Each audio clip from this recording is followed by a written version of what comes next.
President of the United States and Mrs. Reagan.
Ladies and gentlemen, the national anthems of the Republic of the Philippines and the United States of America.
That's the honors. Stand. Order. Order. Right. Order. Four.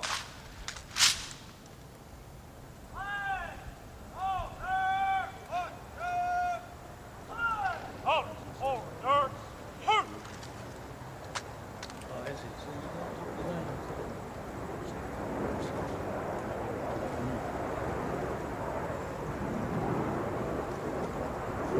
Out. Right. Out. Ceremonial. Yes. Yes. Out. Remain there. Shoot.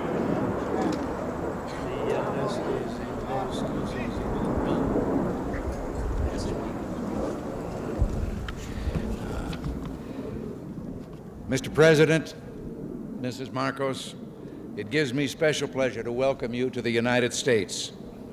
Mrs. Reagan and I have been long looking forward to returning the hospitality you showed us on our 1969 visit to your country.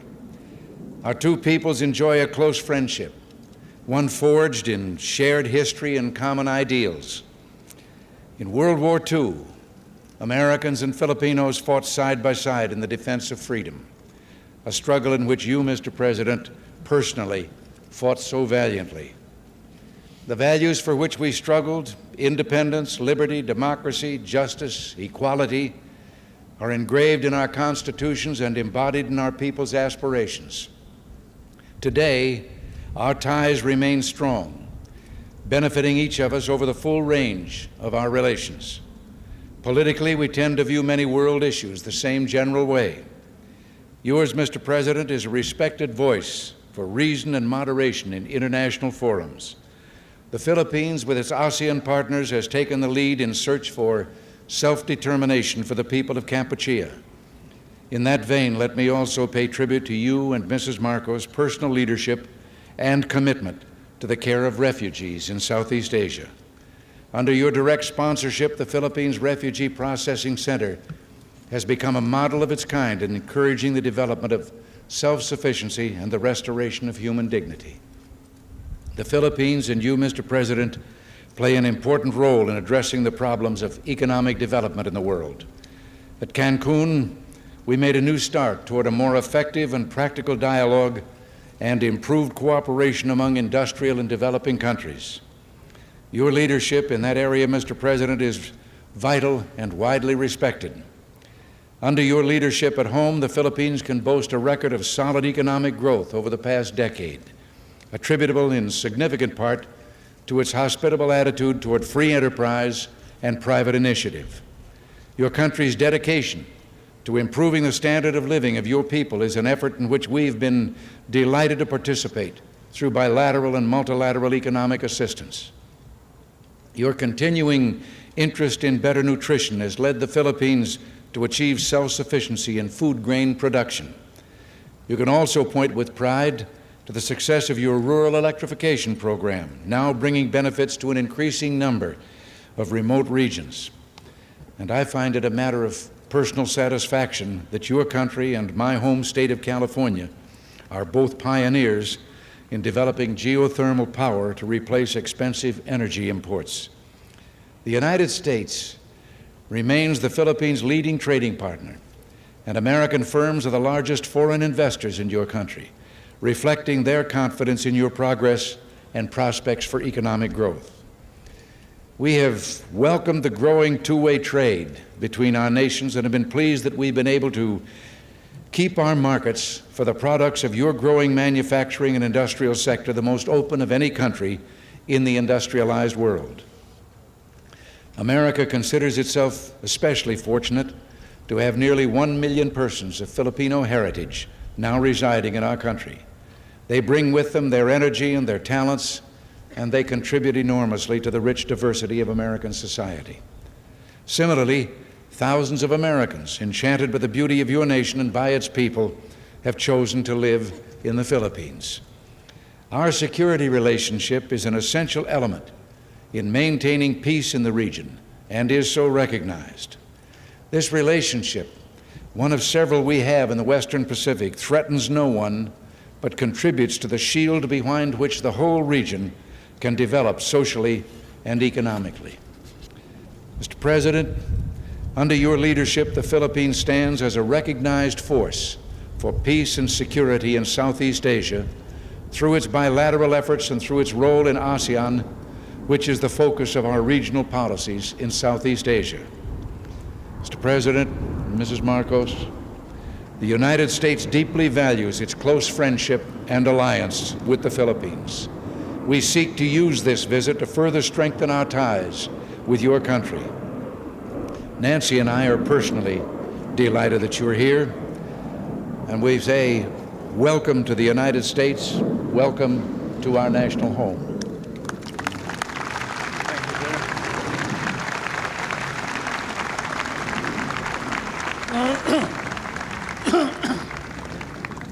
Thank you very much, President.Raegan.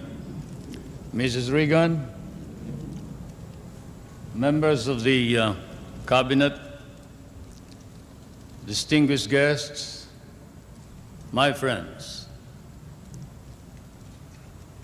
On behalf of the 50 million people of the Philippines, Mrs. Marcos and I express our gratitude for your warm welcome to Washington and to the United States of America.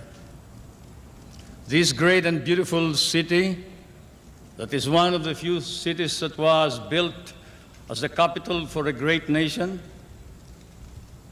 is indeed, as has been written, the key to knowing the secret of America.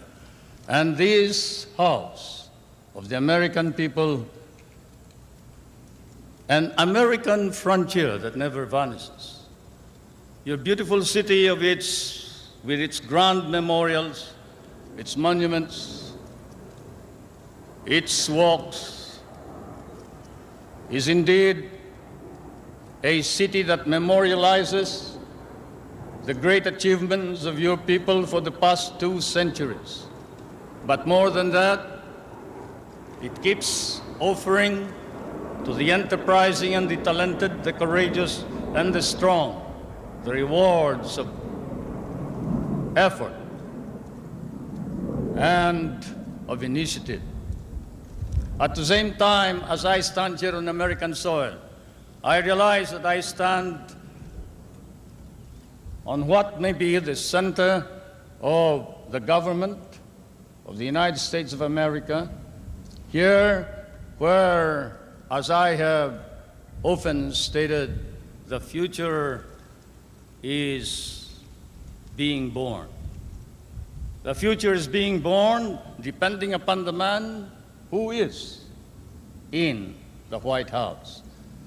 And the man who is in the White House today certainly is creating a new future for our world.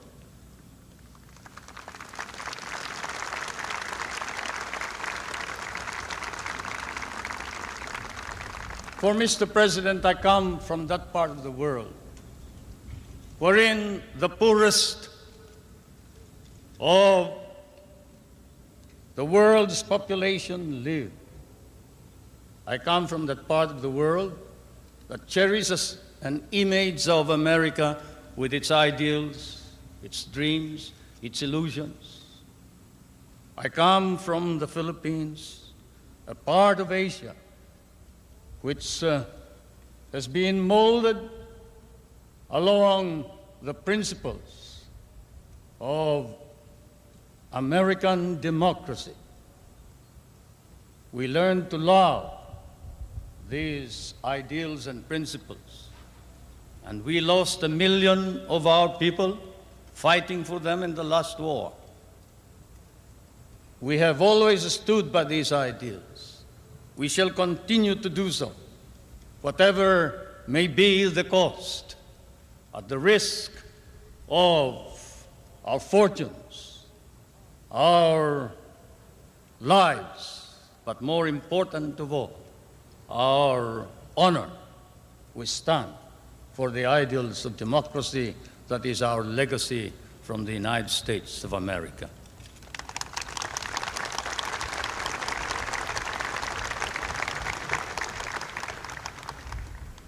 I did not come to burden you further with additional problems, Mr. President.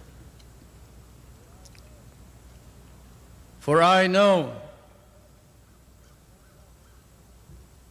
that, as I have said in many a speech before my own people and before the world, fate and destiny has decreed that the United States of America be the trustee of modern civilization against the threat of a possible second dark ages. And America cannot fail. And therefore, we, the Filipino people, come and bring to you a prayer that God and His divine providence may grant you guidance, strengthen both your heart and hand, so that that hand may be strong on the lever of power and save our humanity.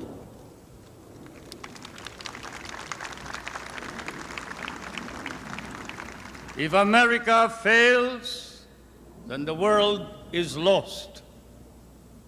And thus, Mr. President, I can assure you that throughout all of Asia, there is nothing but a reservoir of goodwill for you, the American people, and the United States of America. Once again, may I say thank you for your warm welcome and your hospitality, which I know we will never be able to reciprocate. Thank you.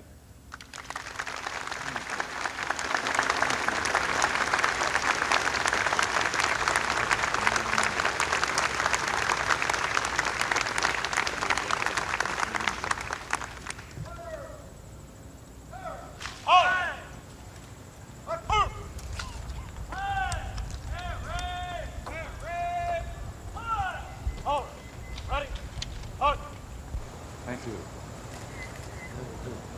Well, should I thank you?